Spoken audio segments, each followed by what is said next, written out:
Where do we come from? For centuries, the greatest question in the history of man had no scientific answer. Then, the first evidence of a human ancestor started a scientific revolution. This is the story of the quest to find the origins of the human race. It spanned a century and a half of obsessive searching and would make or break the careers of some of the greatest scientists in the field.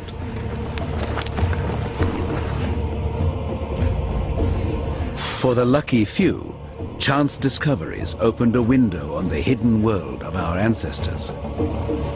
This is it! From the tiniest fragments of the past, the full story was slowly pieced together. Spanning 300,000 generations, over 3 million years. It is the story of our progress from ape to man.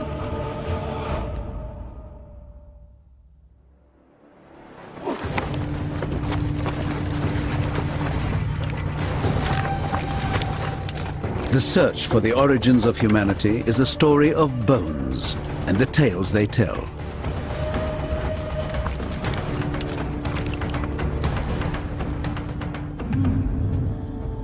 The first chapter began here, 40,000 years in the future, at the entrance to this cave. With the discovery of this man.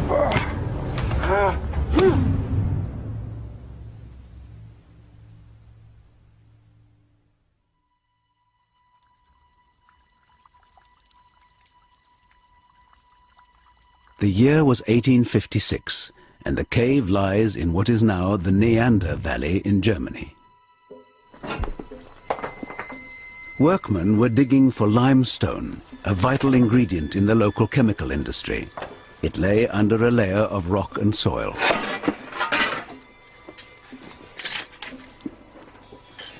The men were paid a few pence a day to remove the surface layer, and everything was thrown away.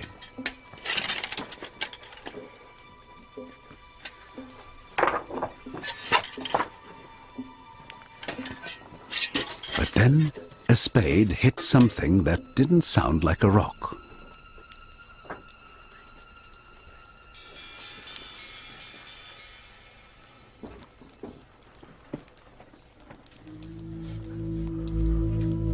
The shape looked like the top of a skull, and thinking it might be a murder victim, they stopped work to show the foreman. Hast du etwas gefunden? Ja. Was ist denn das? It was interesting, but he'd seen this kind of thing before and was happy to send it the way of all the other bits of bone they'd found, to be smashed up with the rocks.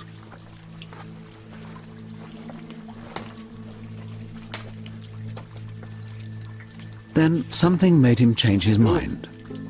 He knew a local school teacher who might be interested to see it, and the skull got a reprieve. What he could never have imagined was that the skull was seeing the light of day for the first time in more than 40,000 years.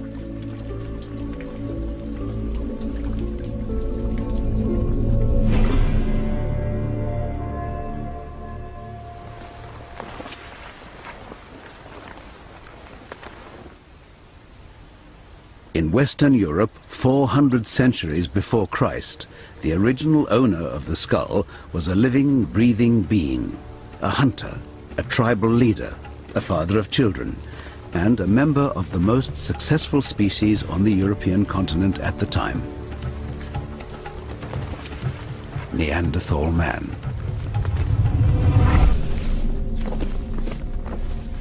"40,000 years later, a school teacher, Johann Fuhlrott, got the chance to see the skull for the first time. Hallo meneer! Hallo! Hallo! A keen amateur geologist and former anatomy student, Fuhlrott had no idea if he'd come on a wild goose chase. Interessant.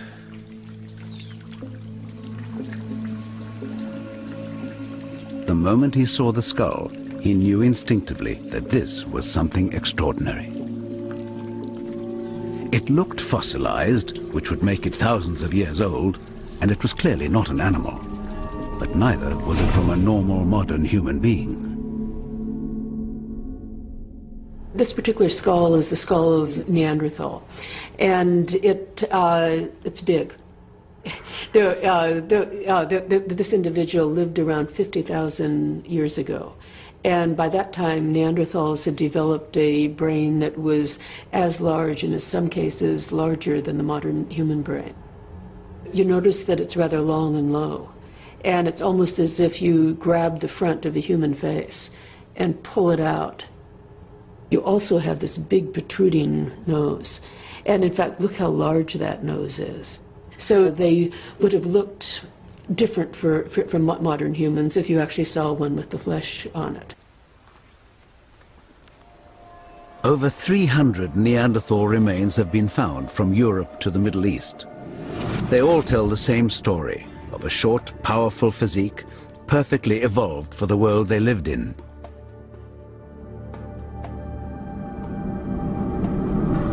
A tough place. Europe was in the early stages of the last great ice age. Within a few centuries, this land was under a glacier half a mile thick.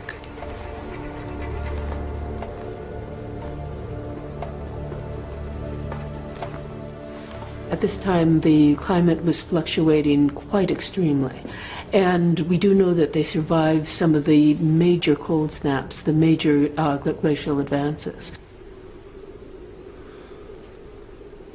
The only way to support advanced life here was with a high-protein meat diet, and that meant learning to be a good hunter or starve.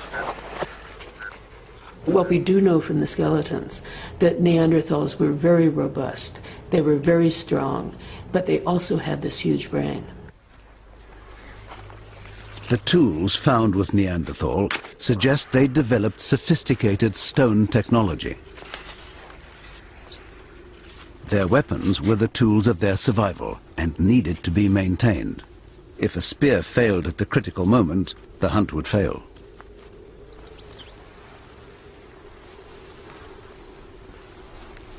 Neanderthal males seem to have supported loose family groups of up to a dozen. This hunting trip had already taken 3 days and covered 10 miles with no sign of any prey.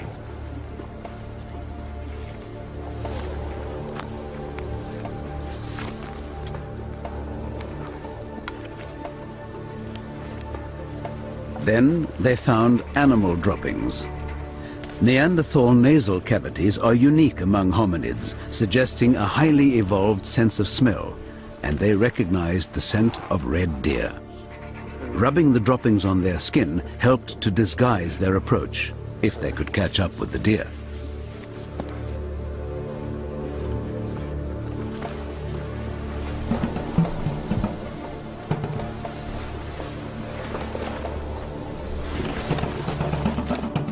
They'd had to range further in recent months to find a kill. Red deer numbers had fallen rapidly, and they had no idea why. What they didn't know was that they had competition. Competition that would one day drive them to extinction.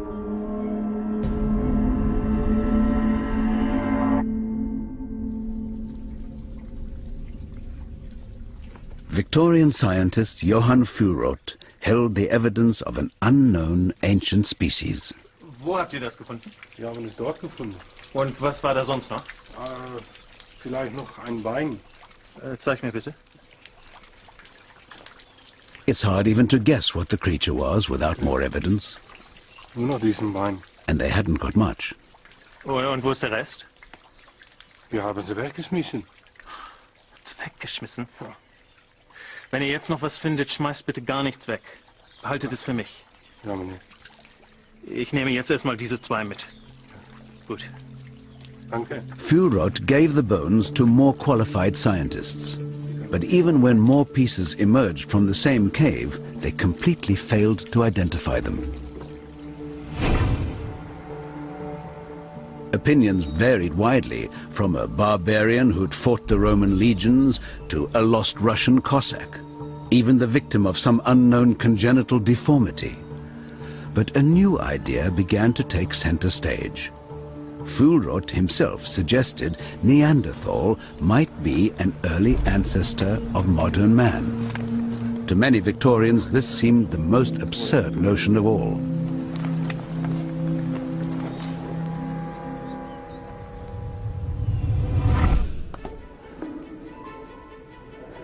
Then, in 1859, just 3 years after the bones were found, the notion suddenly caught on. Charles Darwin published his groundbreaking work, The Origin of Species. He suggested that all living things had descended from earlier, simpler forms by the process of evolution. And if it was true for every living thing on Earth, then that had to include us.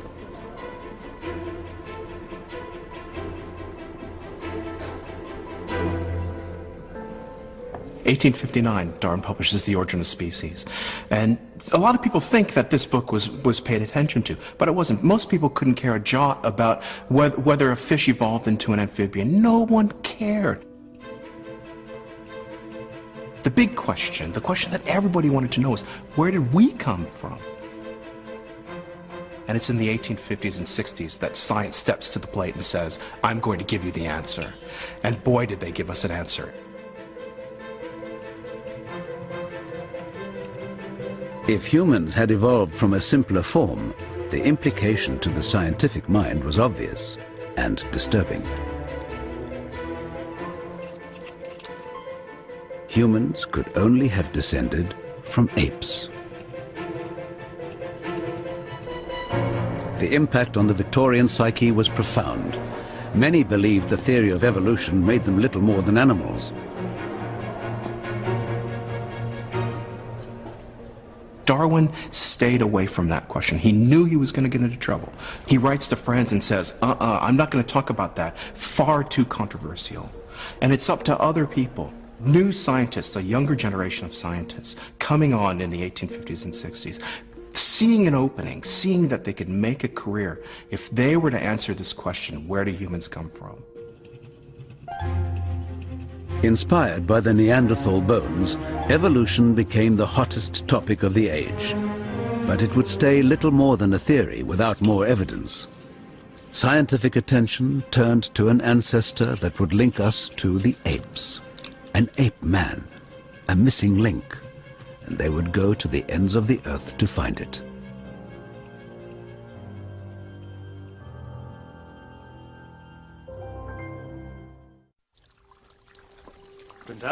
In the late 1800s, the world of science had become obsessed with the idea of a missing link between apes and man. And German scientist Johann Fuhlrott believed Neanderthal man was that link. Neanderthal seems so promising when it's first presented. It seems like it's going to be the answer. But on closer inspection, it starts to fall apart. Most importantly, the key fossils just seem to be too much like humans. Neanderthal, at best, is a man with some ape qualities.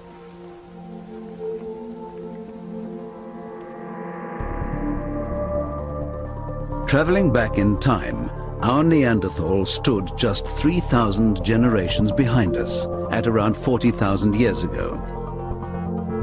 To find a true missing link meant going further back in time, to something more ape-like. The question was, how much ape and how much man would it be?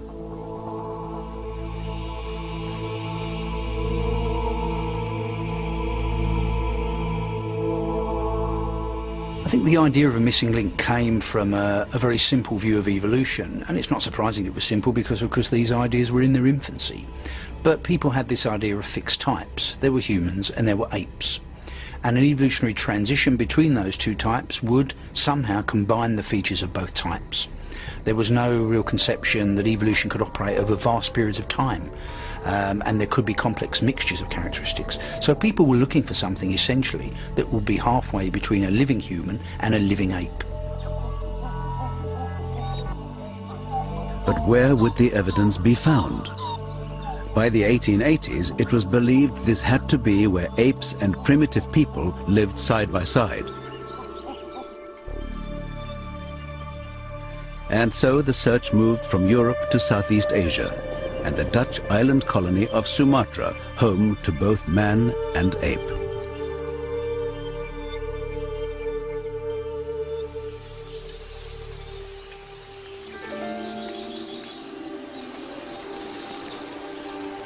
In October 1889, the monsoon season was beginning, and no one tried to negotiate the dense rainforest unless they had to. 2 years ago, Eugene Dubois had a promising career as a doctor in Amsterdam, but his obsession with human origins had led him to take up the challenge to find the missing link. After abandoning his career and his civilized European home, the great dream had turned into a nightmare.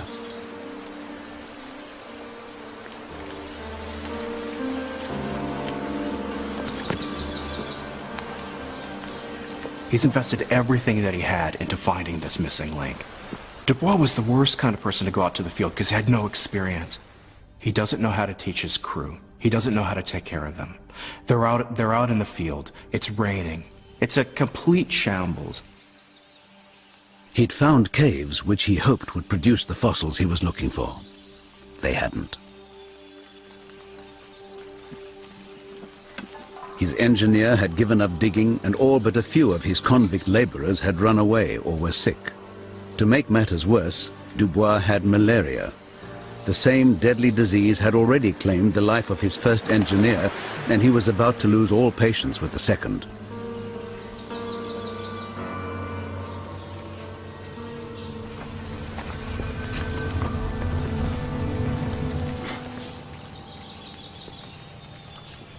Wat ben je aan het doen? Ik ben aan het opruimen.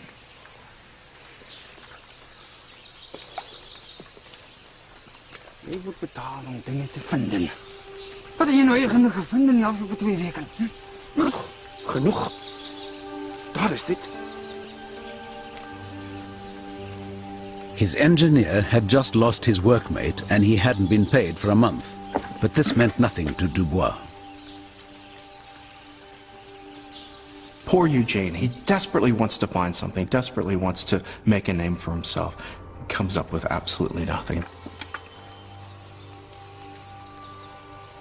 After months in the jungle, Dubois had just a few animal fossils to show for the time and money he'd spent. Is dit? Is het alles? Ja, meneer. Maar dat is net niet goed genoeg. Dubois had many trials and tribulations, and someone who was not as driven, not as determined, not as obsessed, I'm sure would have given up and gone home. Daar is niks. We hebben gezocht. En dan kijk je toch weer. Kijk zelf. Sorry. Er zijn genoeg mannen daar. Ik weet niet wat ze voor heel zo lelijke werkers denken. Oh, vind er een dan! Wat? Je hebt me gehoord. Vind een dan. Goed dan. Dubois realized his attempt to find the missing link here had failed, and he fired his engineer. Goed dan!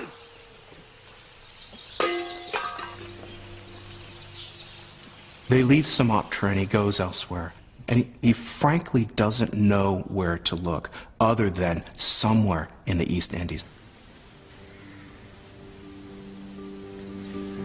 2 years later, and Dubois had started his search again, this time on the island of Java. Finally, his luck had started to turn. He'd fully recovered from malaria and at last had something to look at. Some fossil teeth, which he believed were extremely old and looked vaguely ape-like. Dubois had a new dig site with a bigger team overseen by the Dutch army.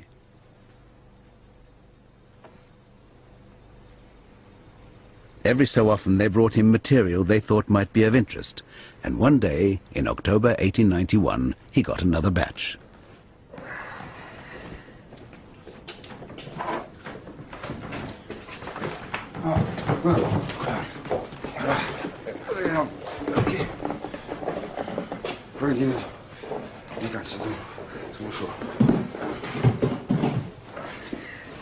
Whoop.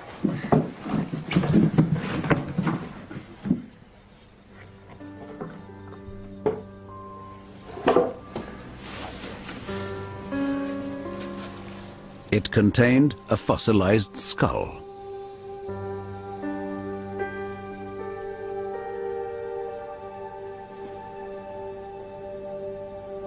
Just like Neanderthal 40 years earlier, it was only a skull cap, but like Neanderthal, it sent its discoverer into a frenzy of speculation. Dankjewel.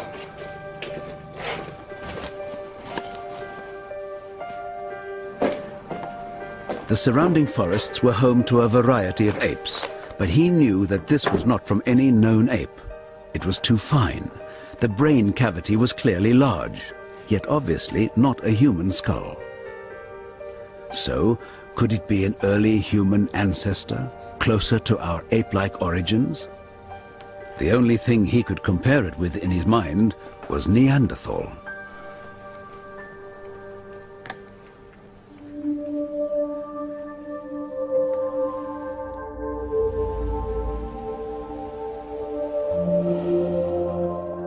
The first Neanderthal found was 40,000 years old. Unknown to Dubois, his find was roughly 20 times older, between 500,000 and 1 million years old, much more primitive than Neanderthal. But was it any closer to being the missing link? The key, Dubois believed, was the size of the brain. He had a precise mathematical model to determine the missing link. Its brain cavity should be precisely half the size of a human and twice the size of a chimpanzee.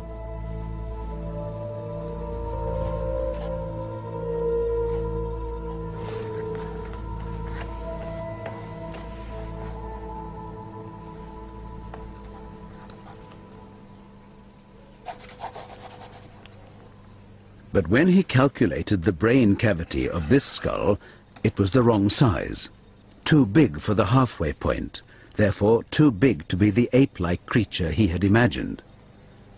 And more evidence emerged from the site which simply added to the confusion for Dubois. A complete fossilized leg bone. Its shape suggested its owner stood upright and walked on two legs, like a man.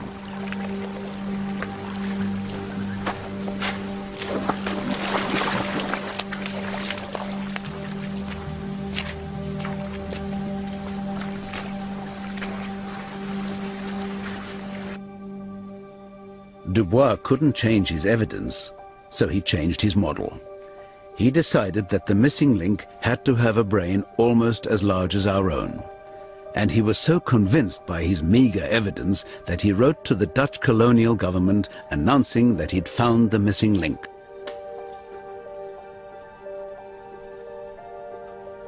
He called it Pithecanthropus erectus, upright walking ape man.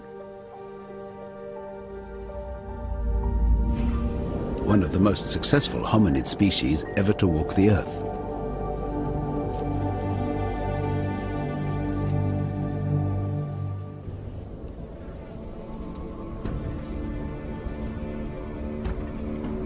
In Africa, 800,000 years ago, and 10,000 miles from where Dubois found his upright walking ape, this is the same species, today called Homo erectus, upright walking man.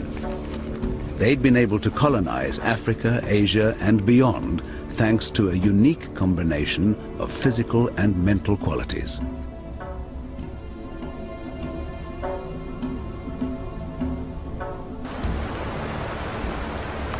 Standing at around 6 feet, their bodies were similar in shape to our own, and their brains were about 2/3 the size of ours. Homo erectus was on the verge of becoming human.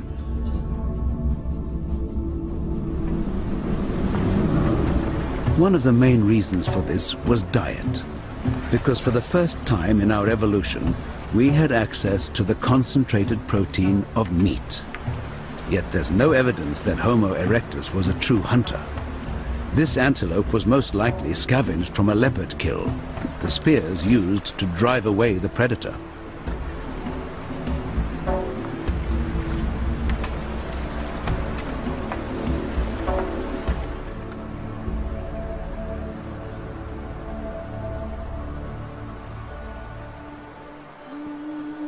It's believed that our bodies had also been going through some radical changes.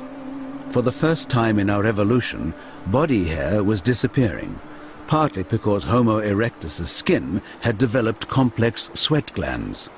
This also removed the need to pant in the heat, allowing voices to develop and paving the way for human speech.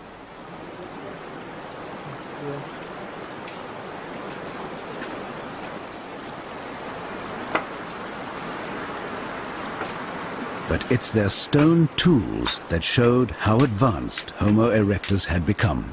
We find the appearance of a thing called the hand axe, which has been called the Swiss Army knife of the Paleolithic. This is a multi-purpose tool. It's shaped very consistently, worked on both sides, worked very skillfully, and Erectus developed that certainly close to 1.5 million years ago. So this was a big advance in technology. These people were part of a larger group, the beginnings of a tribe.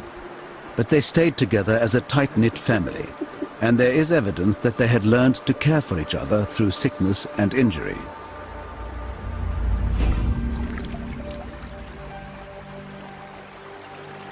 The leg bone which Dubois found in Java had an unusual scar, showing clear traces of damage and repair. It's incredible. It seems to have broken at one point and healed. So whoever it was that owned this leg not only was severely injured, but repaired it in their own lifetime. And that's important because if you broke your leg out in the wild, you'd be dead. You'd have no chance of survival, except if you were with a family, if you were with a village, if you were in a society. There's a family system around that individual. There was safety within the family, but the family itself was never far from danger. Leopards used the same rock shelters. As darkness approached, they would become vulnerable, spears or no spears. And a storm was brewing in the hot afternoon that could bring an unwelcome predator in search of shelter. But this storm might also bring something else. A new weapon that shifted the balance of power between our ancestors and their competitors.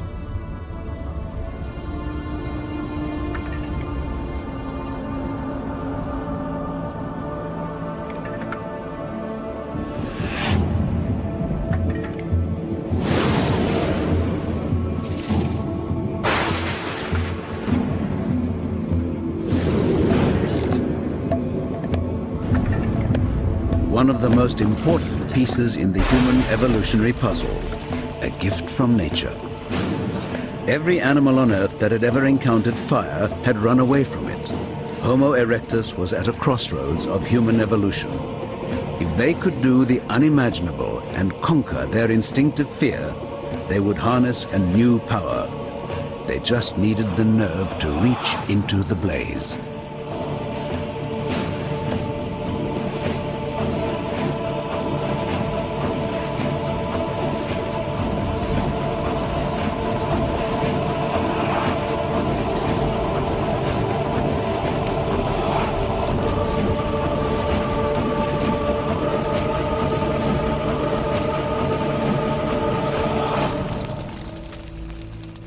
When humans tamed fire, this was obviously a huge step forward, and it must have been a remarkable event for people to face up to fire and learn how to control it rather than running away from it, which is the natural instinct. And once they could do that, once they could capture fire and eventually even make it at will, this was a huge advance. The impact of fire was enormous on human evolution.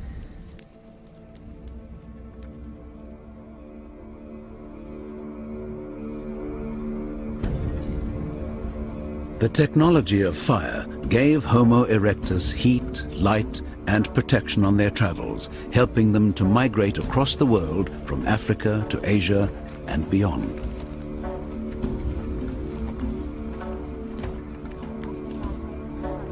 This is how Eugene Dubois came across their fossil remains in Java. But this nearly human species was very different from Dubois' idea of an upright walking ape man.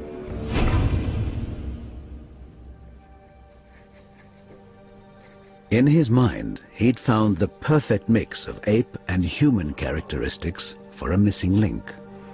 Wees my so 'n bietjie. All he had to do was convince the rest of the world. Ek 'n bietjie snaaks. And it wasn't going to be easy.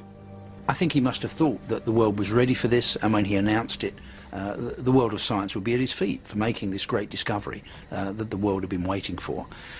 And of course it didn't work out like that, because when Dubois actually tried to publish the material and showed people the material, their view was that it was too ape-like to be a missing link.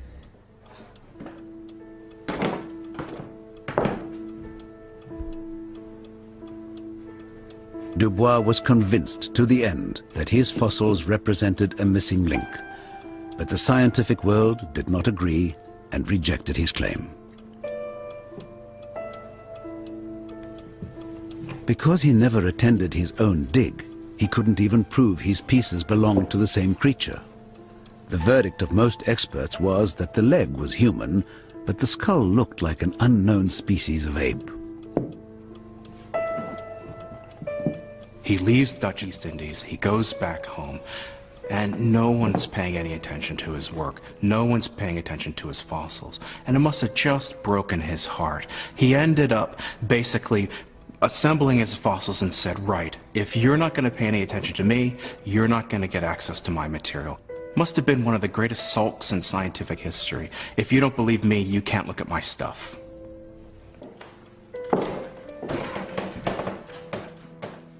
The scientific world ultimately recognized the true value of Dubois' discovery, but not for several decades.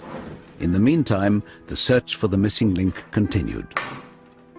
And at the start of the 20th century, the focus turned from Asia back to Europe, because in Britain, a discovery was made that amazed the world and created one of the biggest scandals in scientific history. This is definitely not a stone. Arthur, look, look. Teeth. What? Suddenly, a new contender that fitted the idea of a missing link perfectly. In fact, it was almost too perfect. Well, Dr. Watson, what do you think?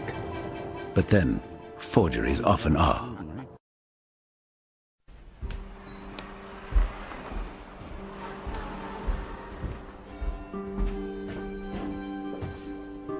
In December of 1912, in London, a new fossil contender for the title of Missing Link was about to be unveiled at the very center of the scientific establishment.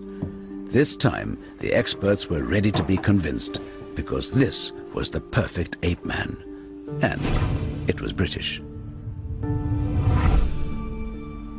There was this tremendous rivalry between Britain and Germany building up to the First World War, both nationalistic, artistic, and certainly scientific. And the fact that Britain had nothing to match the Neanderthal find, I think, was a factor in the success that Piltdown had. Once it was delivered, here was evidence that we could match anything the Germans had. There was a sense of expectation among the eminent guests of the Royal Geographical Society, and Charles Dawson was about to become the most celebrated fossil finder in the British Empire.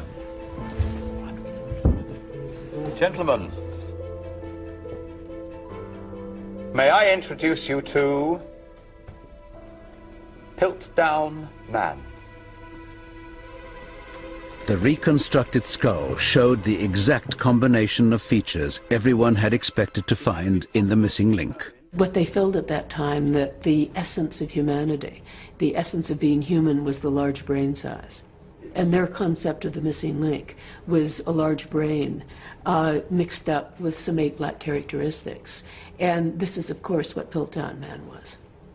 So, is Piltdown Man just another early man? On the lines of Neanderthal? I think not. Why? The jaw. What Piltdown delivered was what many British experts were hoping for. Something that seemed to have a large brain in a modern-shaped brain case, although rather thick and primitive, and In the jawbone, we have evidence of a much more ape-like jaw and teeth. And this weird combination was what actually some British experts had predicted, that the brain had grown large early on in human evolution, but the teeth and jaws lagged behind. And Piltdown seemed to show that, and what was more, it was British. 3 years earlier, the first piece of Piltdown Man had emerged seemingly by chance. Workmen digging a road had found what they thought was a coconut and casually smashed it. It was Piltdown Man's skull.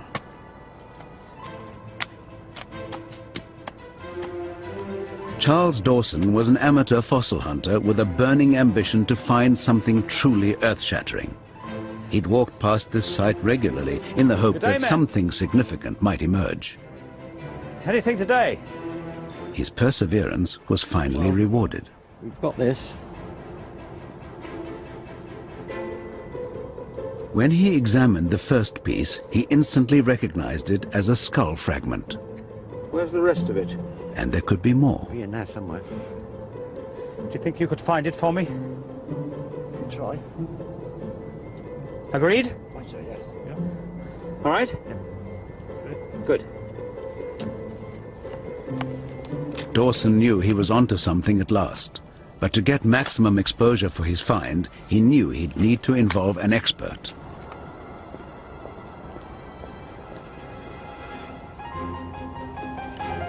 A year later, he'd persuaded Sir Arthur Smith Woodward of the British Museum to join in the search for more evidence.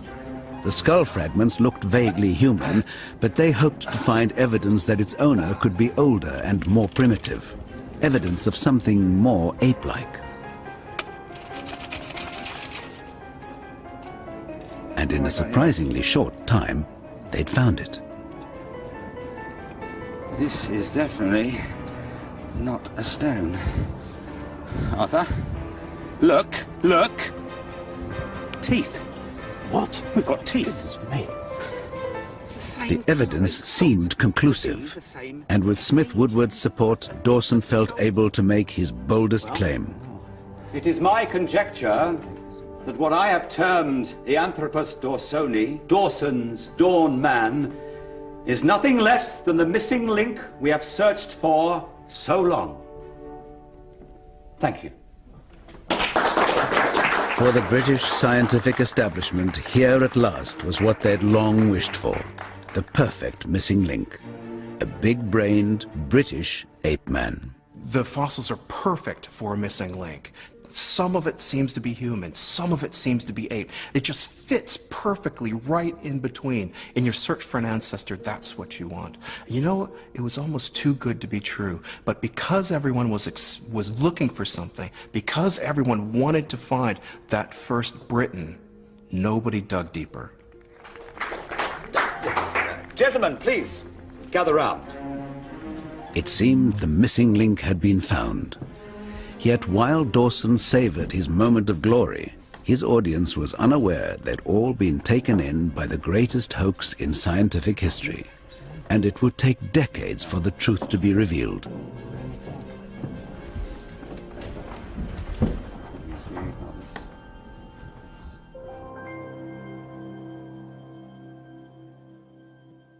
While the experts in England contented themselves with fakes, real scientific treasure waited to be discovered. But it was in a part of the world that no one at this time even cared to look. Southern Africa. Charles Darwin believed Africa might be the cradle of humanity because it was the home of the great apes. If our closest ape relatives were still there, then the ancestral link between us might lie there too. If so, evidence was bound to turn up sooner or later. It just needed someone to recognize it when it did.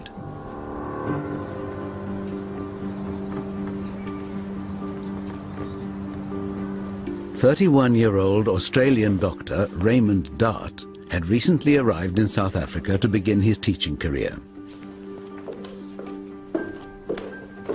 Soon after, his friend was getting married, and Dart was the best man. Keep still. He and wife Dora had half an hour to finish getting ready.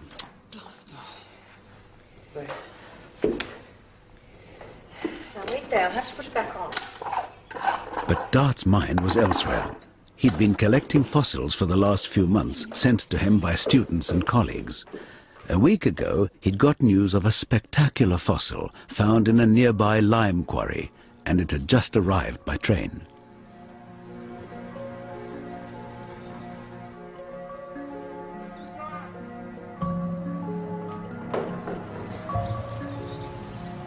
Thank you, gentlemen. Just leave it inside the door there. Thanks. Dart's wedding duties were just minutes away, but he couldn't wait. The promise of a spectacular find was too much to ignore. I'll be one moment. I'll be quick. I just want to make sure it is what I think it is. You can't go burrowing in boxes of rubble now, Raymond. You really, really can't. I won't take long. Raymond, please just leave them alone until tomorrow. Be quick.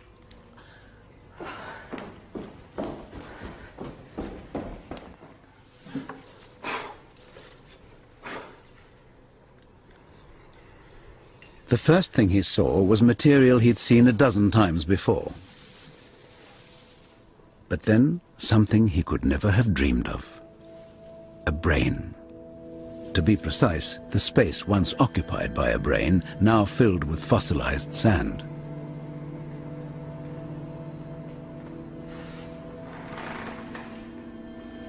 I knew at a glance that what lay in my hands was no ordinary ape brain. Here was the replica of a brain 3 times the size of any baboon, and considerably bigger than an adult chimpanzee. Yet it was not big enough for a primitive man. But whose brain was it?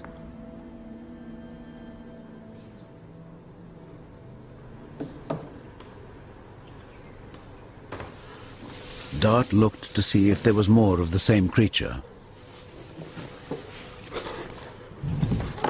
He found a piece of rock with the outline of an upper jaw.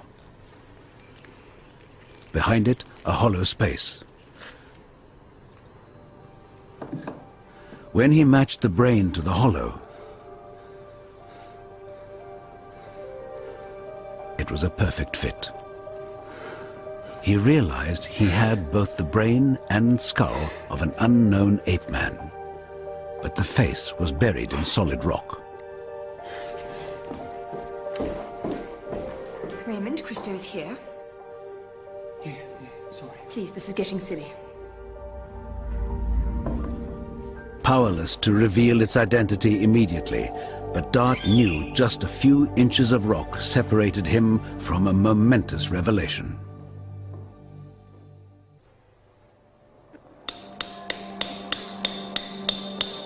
Raymond Dart had been sent the head of a fossilized ape man, which he hoped might be the missing link.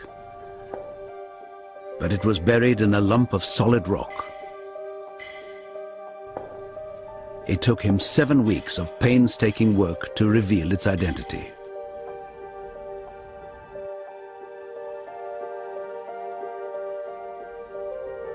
It was the first human ancestor found in Africa, and the earliest ancestor yet discovered.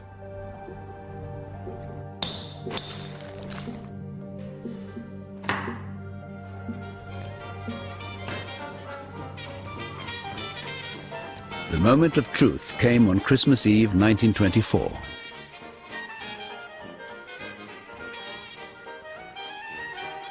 What emerged first were its teeth, small and fine like the teeth of a child. But then the outlines of its skull, more ape-like than human. When it was finally revealed, Dart realized he'd uncovered something extraordinary.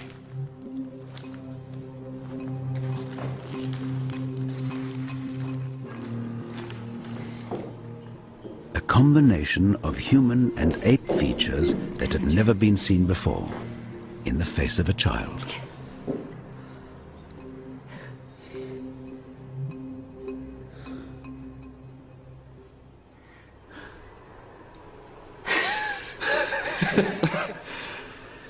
It's a baby. It's a baby.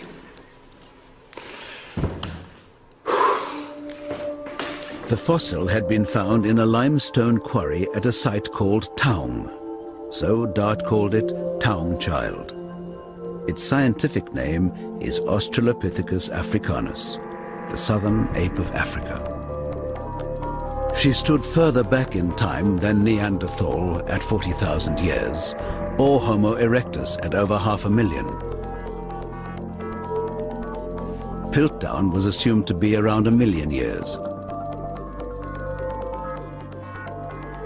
But Taung went even further back, to more than 2 million years. If she was the missing link, then that link was more ape-like than anyone had ever imagined. It also placed our ancestral home firmly in Africa for the first time.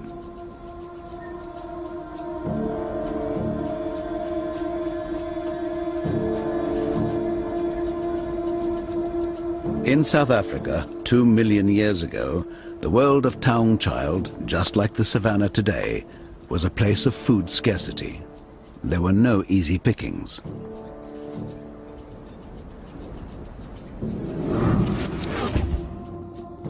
Taung's mother, at a little over 3 feet tall and just over 5 stone, was no hunter, but supplemented her diet by scavenging from the scraps left by predators. Like a modern chimp, she used rocks as a basic implement to break open bones for their rich marrow protein. But the predators she owed her lunch to were never far away. You've got saber-toothed cats, you've got giant hyenas, you've got hunting hyenas, a whole plethora of carnivores, very dangerous carnivores that we don't have anymore.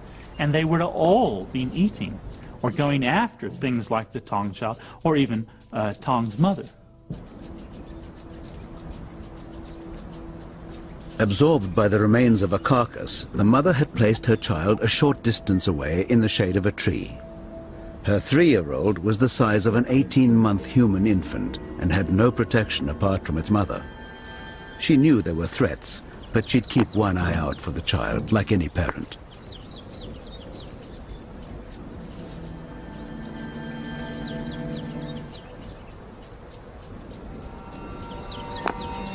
They definitely would have cared for their children. I mean, you see chimpanzees as the most caring of parents. There's no reason to say that Taung wasn't cared for. The problem with the Taung Child was it's probably just old enough and rambunctious enough that it was leaving its mother for stretches at a time. The mother was unaware that the baby had wandered away until it was too late. There was no sight or smell of a predator in the undergrowth. But predators don't just exist on the ground.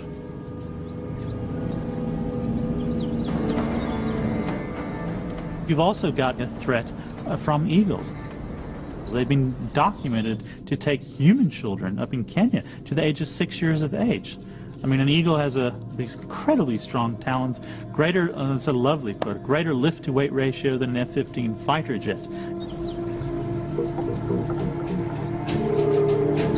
The child was unaware of the danger from above. The mother saw the eagle and the child in the same moment, but couldn't get to her baby quickly enough.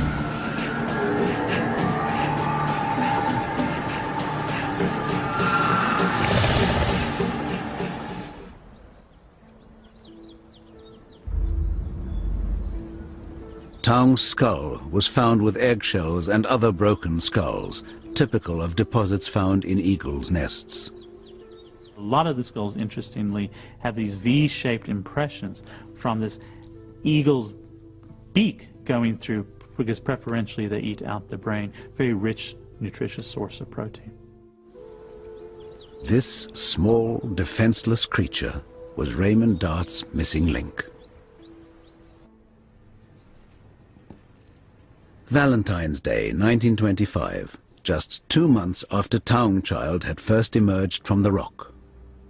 A week earlier, Dart had published a scientific paper claiming Taung was the missing link and unleashing a storm of controversy.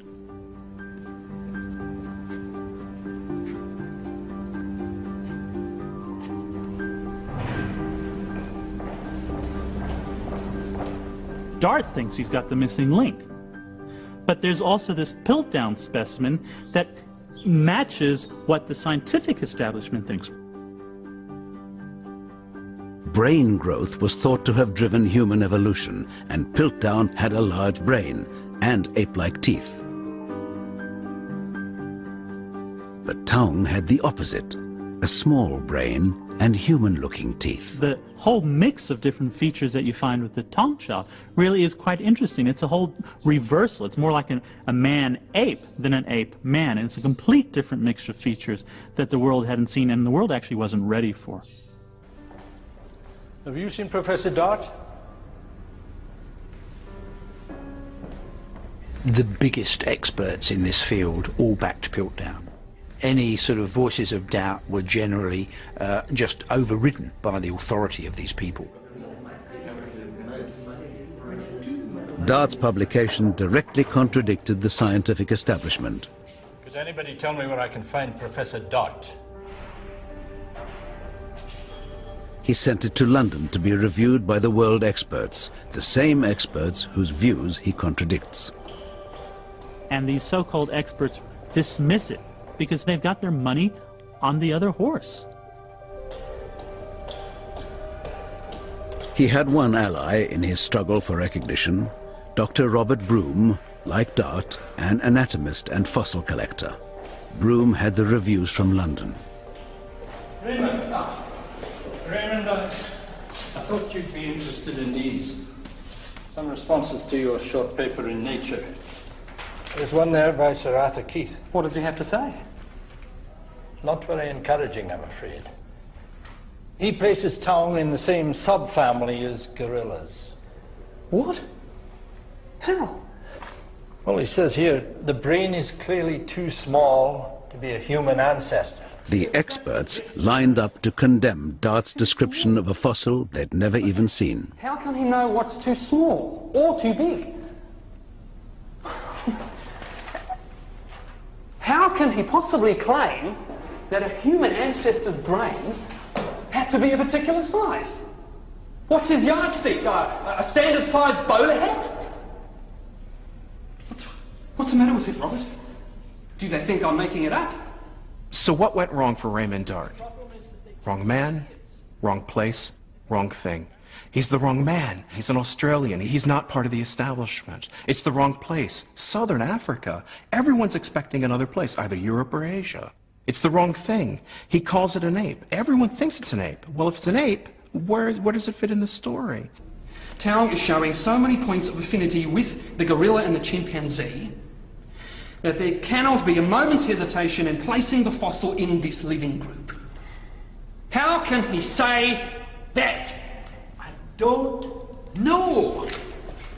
Smith Woodward dismisses the whole thing out of hand. He says that Taung certainly has...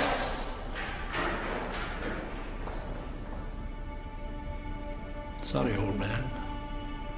Dart has made probably one of the most remarkable discoveries of the 20th century, and the scientific establishment completely discounts it, discredits his find, and literally puts it in a box or a suspense account for 25 years.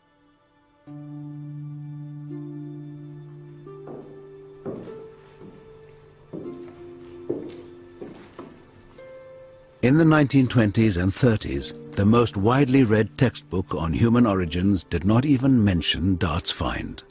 His work was not taught in universities. Dart had suffered an incredible amount. I mean, Dart was really put in kind of scientific obscurity. And it really is not until the late 40s that he starts, again, once that tide of opinion starts to turn and shows that he was actually correct. It took a quarter of a century of digging in South Africa's limestone caves to produce the evidence Dart needed. By the late 1940s, a dozen fossils similar to Taung Child finally proved he was right. So, what had become of Charles Dawson and his Piltdown man?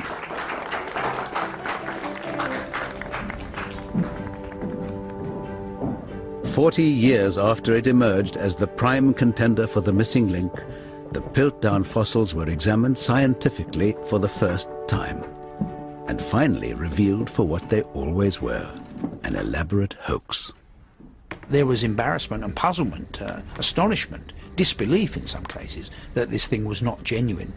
But I think for the greater world of science, there was relief, particularly outside of Britain, because so many people by then had decided there was something peculiar about Piltdown, even if they couldn't put their finger on it. At the Natural History Museum in London, scientists decided to apply some newly available chemical tests. But as soon as the sample was drilled from the jawbone, they noticed something strange.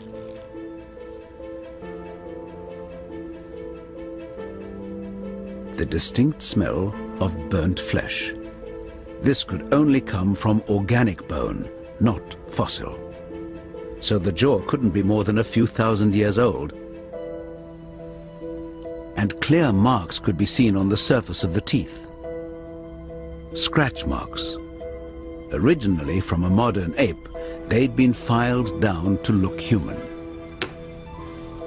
The entire assemblage, stained to look old, was a forgery. It has never been proved who the perpetrator was. But with the demise of Piltdown, an old idea died with it, that a big brain was the defining factor in the missing link. Something else had to come before the evolution of a big brain. A new theory replaced the old. What defined the beginning of humanity was not brain growth. In 1915, a young boy named Louis Leakey was looking for stone tools near his missionary home, the beginning of a lifelong obsession that led Leakey to revolutionize the story of human origins.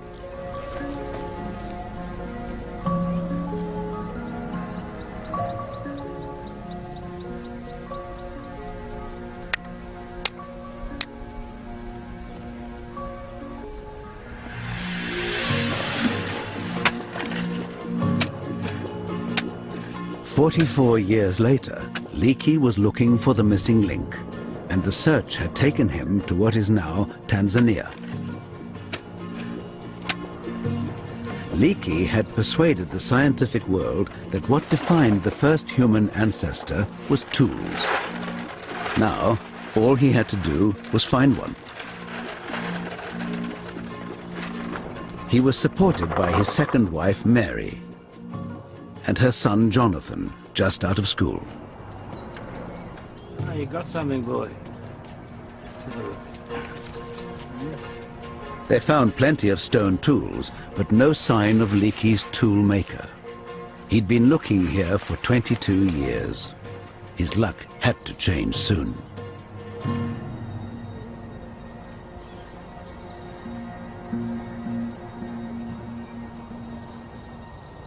On the 17th of July, 1959, Louis Leakey was laid low with the flu.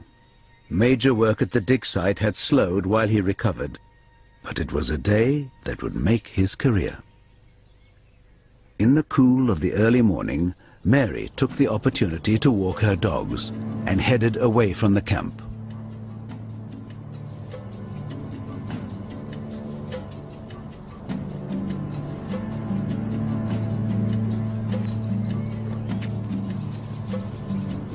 She wasn't expecting to find much in the way of fossils, but this year's rains had done them an unexpected favor. As she casually scanned the broken surface, her mind suddenly registered an unmistakable shape exposed in the dirt.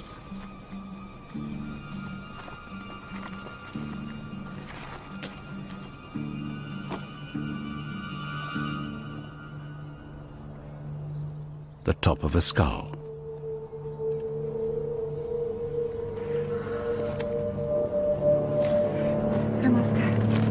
Mary was convinced it must be the toolmaker they'd been searching for.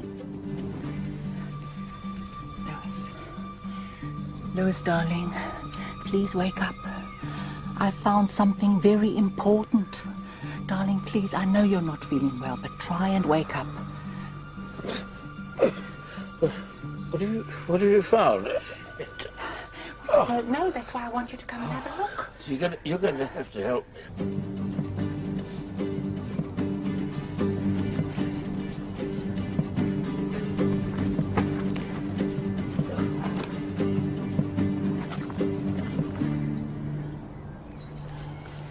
Louis Leakey had waited 20 years to find this tool-making human ancestor. Well done, my dear. You have better eyes than me. But this was not what he expected to find. The skull was more ape-like than he'd ever imagined. Oh, certainly not a homo, my dear, I'm afraid. Have a look at this. But darling, just look at where he was found. It can't just be a coincidence.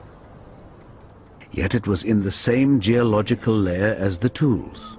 The logic was inescapable. This must be the toolmaker, and therefore the beginning of humanity. Leakey named it Zinjanthropus boisei, after his financial sponsor, Charles Boise. It had a small brain, but massive teeth and jaws, whose muscles were so large they had to be anchored to a ridge at the top of the skull. But if Zinj was using tools, why did it need such powerful jaws? Leakey overlooked the question and announced Zinj as the toolmaker.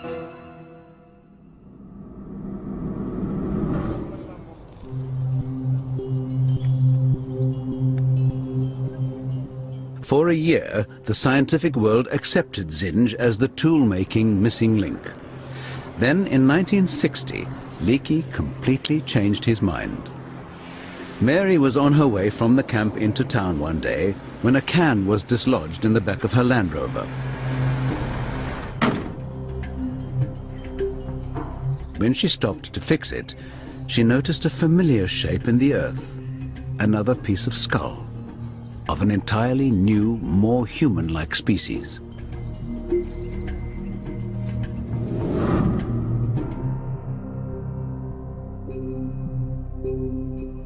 Leakey decided that this, finally, was his long-lost toolmaker. He named it Homo habilis, literally, handy man. Habilis had a larger brain and much more human teeth, which made sense if he was getting meat using stone tools. Though the tools Habilis made were little more than broken rocks, they marked the very start of human stone technology. But if Habilis is the toolmaker, why was Zinj also found with the tools? Leakey has stumbled across an incredible discovery, and that discovery is humans and human-like organisms coexisting in Africa at the same time. By the early 1960s, the whole model of human evolution was called into question, and with it, the very idea of a single missing link. For over a century, the model of human evolution had been a simple, straight line. It began with a lower evolutionary form, an ancestral ape, and ended with the most advanced creature on Earth, the modern human being.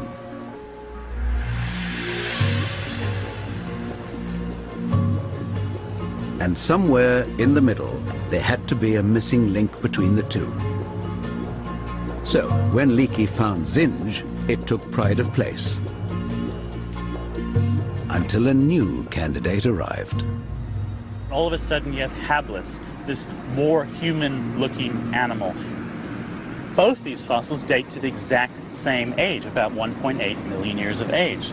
So what do? You have to remove Zinj from the human line, and you have to place them in different lines.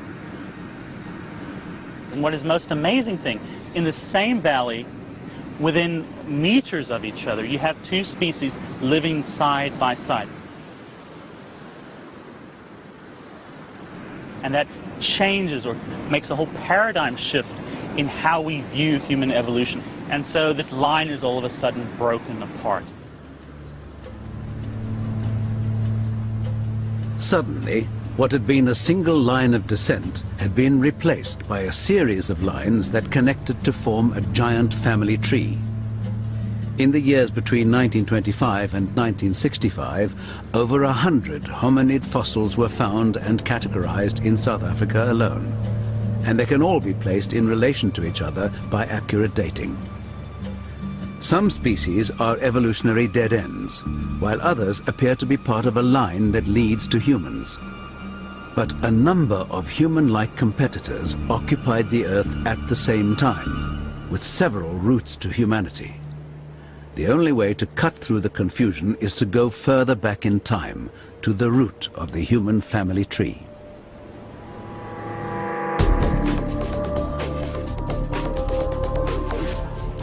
Before we had a big brain, long before we used fire and language, before we even made tools, the creature everyone was looking for marked the very beginning of humanity.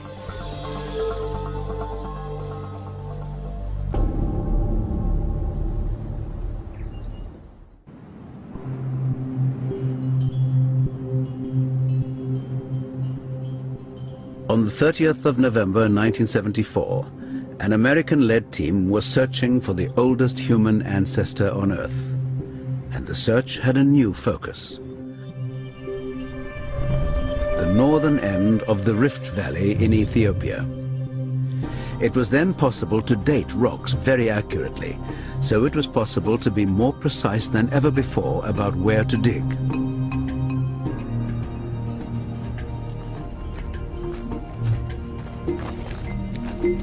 Using new radiometric technology, they dated the volcanic layers here to around 3.5 million years old. Team leader Donald Johanson was a rising star in the world of anthropology. He knew Dart's Australopithecus africanus lived over 2 million years ago. And Leakey's Homo habilis at about 1¾ million. But they were on separate ancestral lines. He believed there was a common ancestor, over 3 million years old, the same age as the surrounding rocks.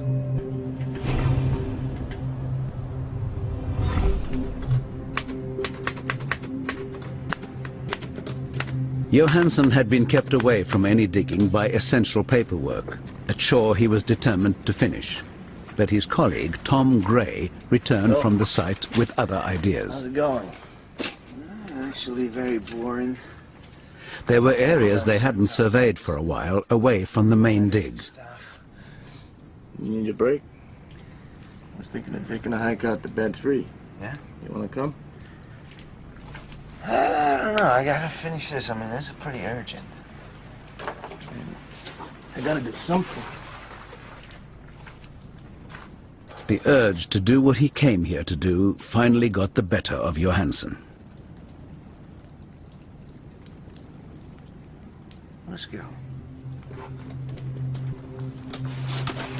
He made a decision that changed his life.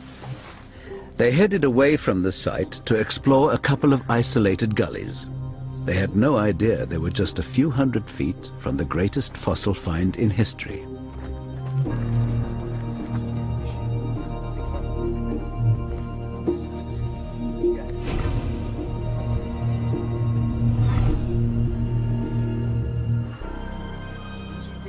But as the afternoon wore on, they had little to show for their efforts. They surveyed for a couple of hours. By mid-afternoon, the temperature was approaching 40 degrees, and all they'd found were a few teeth from an extinct horse and part of the skull of a pig.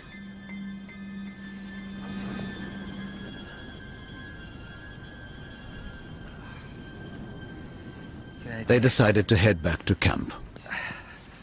But Johansen had a hunch to look again in an old gully on their way back. Hey, Tom, this way. It had been thoroughly checked before and produced nothing.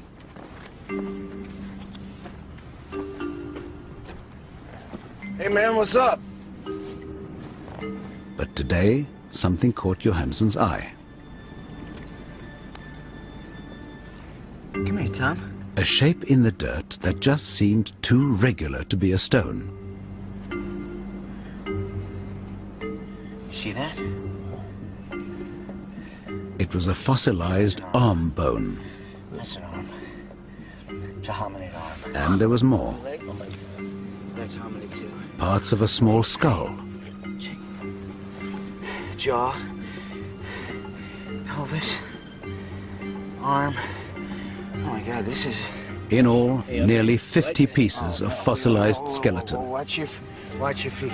What do we have here, huh? What's going on? I don't know where to stand, man. I know, don't...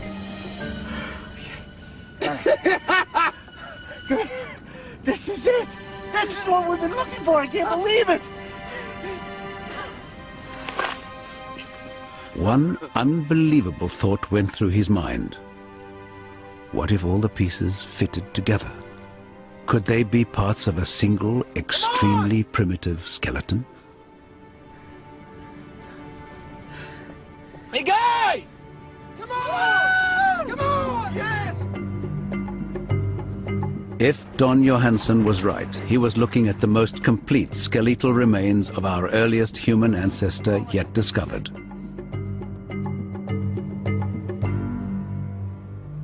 What makes this individual an absolutely spectacular find is that she's so complete. For the first time, we had more than the odd broken bone for one specimen. We had virtually an entire skeleton.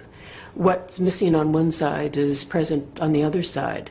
I mean, it's so rare because these hominids didn't bury their dead. And in normal circumstances, if an individual died, the scavengers would come in, the bones would be dispersed. The mere probability that something is fossilized is extremely small. But to actually go in and find such a beautiful fossil of a complete human ancestor is really a once-in-a-lifetime occurrence. In the first few hours following the discovery, the scale of the find was hard for the team to grasp. But that night, in the wind-blown desert outside of Hadar in Ethiopia, the realization of what they'd found began to sink in. Here you go. Congratulations. Thank you. Get yourself a beer.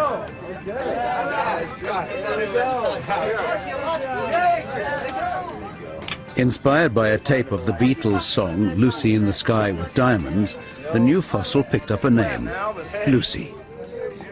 To Lucy! All right. To Lucy. Lucy.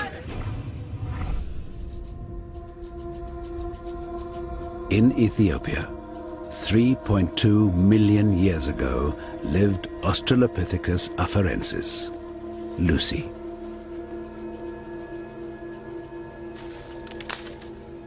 She put together the pieces of what one of our ancestors at this point in time really looked like. And it was a huge shock because what she looked like was basically a chimpanzee. Lucy would have been a tree dweller in a changing land. For 50 million years, her ancestors had inhabited the trees of Africa. But the land, once covered with unbroken forest, gave way to grass and scattered woodland. Her diet was mostly the fruit of trees, like this fig. But one tree would not support her for long, and unlike her ancestors, she could no longer swing to the next tree. She had to find another route.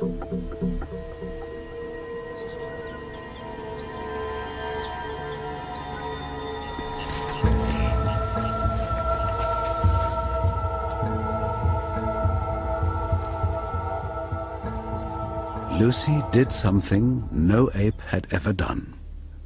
She stood up and walked on two legs. In her body and behavior, Lucy is in most respects an ape, from her diet to her small brain and habitat. The big difference is the way she walked. Walking upright is the first piece in our evolutionary puzzle, the first step on the road to humanity. The initial ancestral change that we see in human evolution is not brain expansion. Interestingly, it's not even stone tools. The first major innovative change that you see in evolution is none of what you would expect to find with humans or humanity, but it's the ability to walk on two legs bipedally.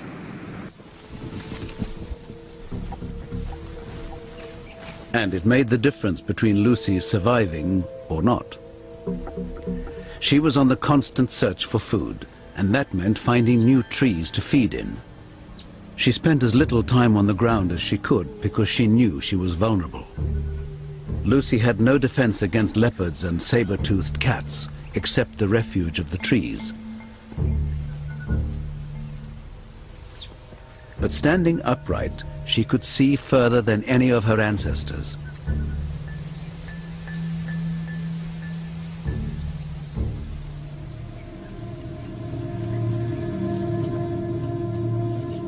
Sensing movement in the grass, she runs.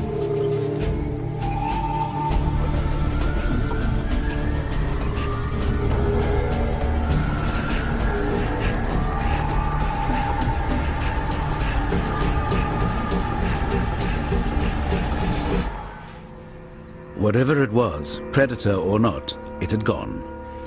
But the balance of power between the predator and its prey had started to shift.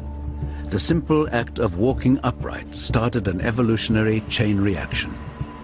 It freed the hands to become the makers and users of tools. And it was tool use that would one day power the brain's growth with protein from scavenging and hunting.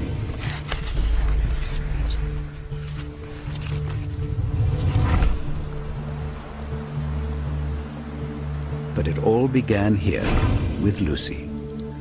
So, is Lucy finally the missing link?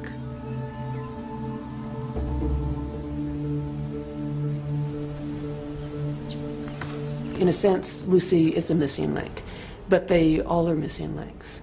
Because without each step in the record, without each missing link, we wouldn't have ourselves today. They're all links of how we've gone from a Lucy to a Taung child, to a habilis, to a Homo erectus. All of these are links leading towards Homo sapiens. Having traveled back in time over 3 million years, we'd found a creature that seemed to begin the human line. Yet Lucy was a long way from being human.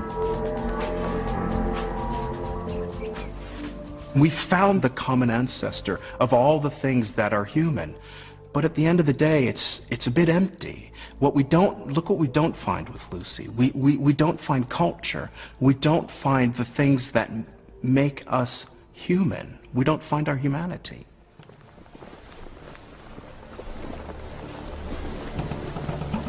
Science began to look again at our most recent ancestors. 40,000 years ago, a successful, intelligent hominid species occupied Europe, Neanderthal man. Could he hold the key to how we finally became human?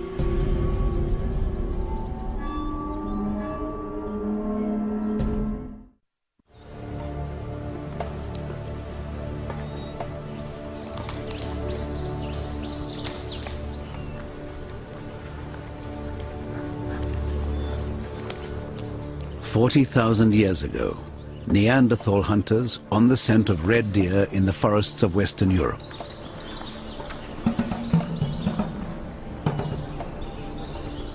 They had been tracking the same herd for 3 days. But they were opportunist hunters, and a wild pig was too tempting to resist. But they missed their first attempt, and the pig disappeared into the undergrowth.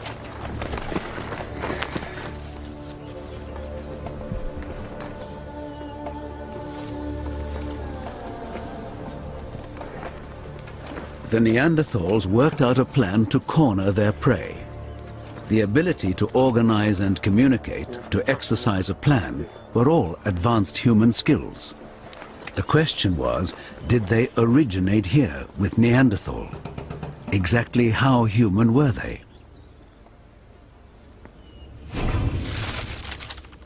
June of 1996, the vaults of the Rhineland Museum in Germany. Genetic scientist Matthias Krings from Munich University was about to attempt to answer that question.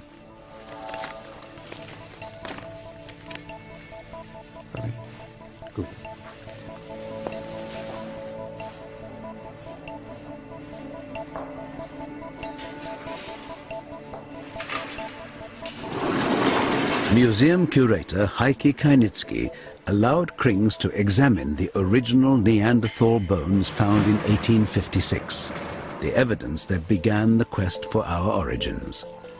They wore full body protection to avoid genetic contamination. Krings isn't interested in looking at the bones. He was going to look inside, at their DNA. It had been thought impossible to extract DNA from any sample older than 10,000 years. They were attempting to go 4 times further back in time, to the age of Neanderthal. Scientists had long thought that Neanderthal was our most recent ancestor, that he became human in one last crucial evolutionary leap. If so, he should have almost identical DNA to us.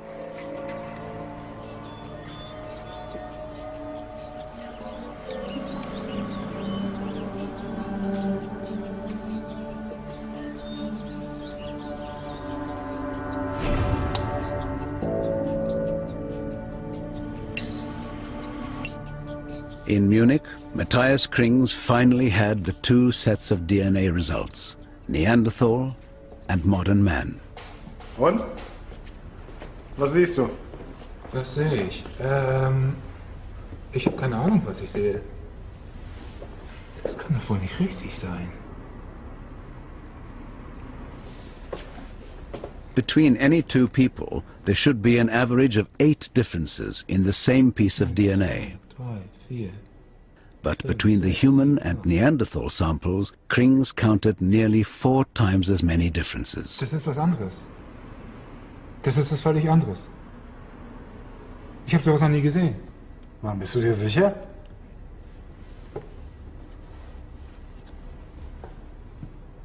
Hundertprozentig. Was wir hier sehen, ist eine völlig andere Spezies. Neanderthal, it seemed, were not our ancestors after all. Evolution had produced 2 separate human-like species at the same time. Sooner or later, they were bound to come face to face. While the Neanderthal tried to flush out their pig, into the same area came a new hunting party. Another human species were after the same pig.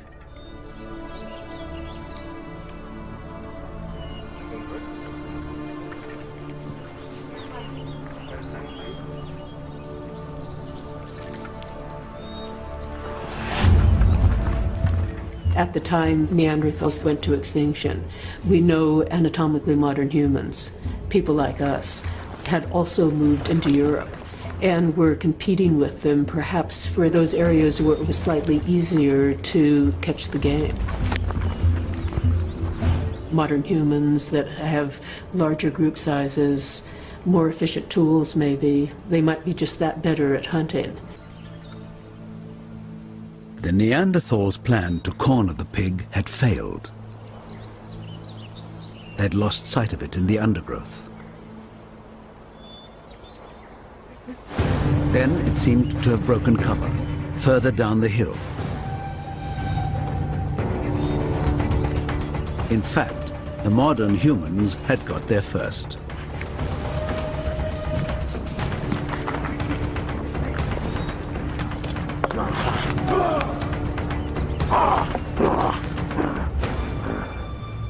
The first encounter between 2 almost identical human-like species must have been a profound shock.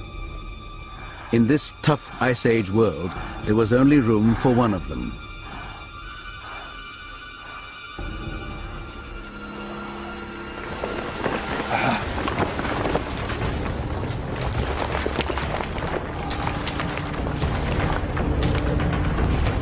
"500,000 years ago, they shared a remote common ancestor, a descendant of Homo erectus.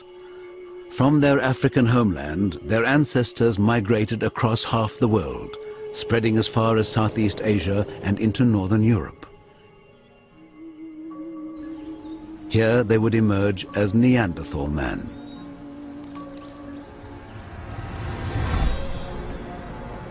But the ones who stayed behind in Africa evolved too. And just under 200,000 years ago, a new species first appeared. Homo sapiens, modern man. They too were hunters, but some scientists have suggested they supplemented their diet with fish, spurring their brain development.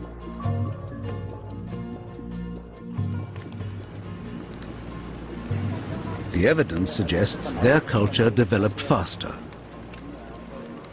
that their social groups became bigger and more complex, and driven by population pressure and climate change, they too migrated.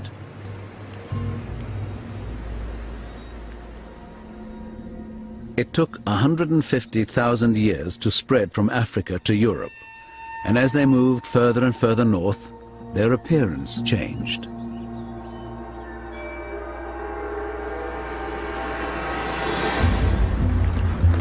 Eventually, they caught up with their long-lost cousins, the Neanderthals.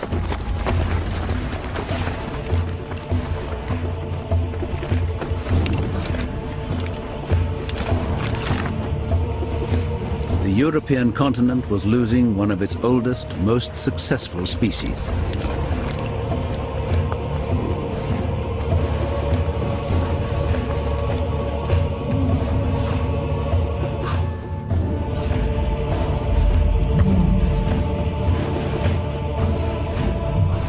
Within a few dozen generations, the last Neanderthal was gone, and the world overrun by a species with better weapons, better organization, and greater numbers.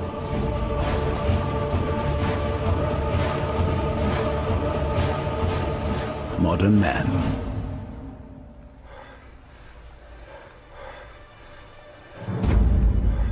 For the first time in our evolutionary history, we were totally alone.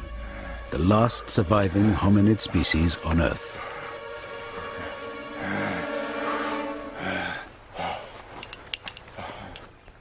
Within 40,000 years, Homo sapiens had colonized the whole world, free of any competition.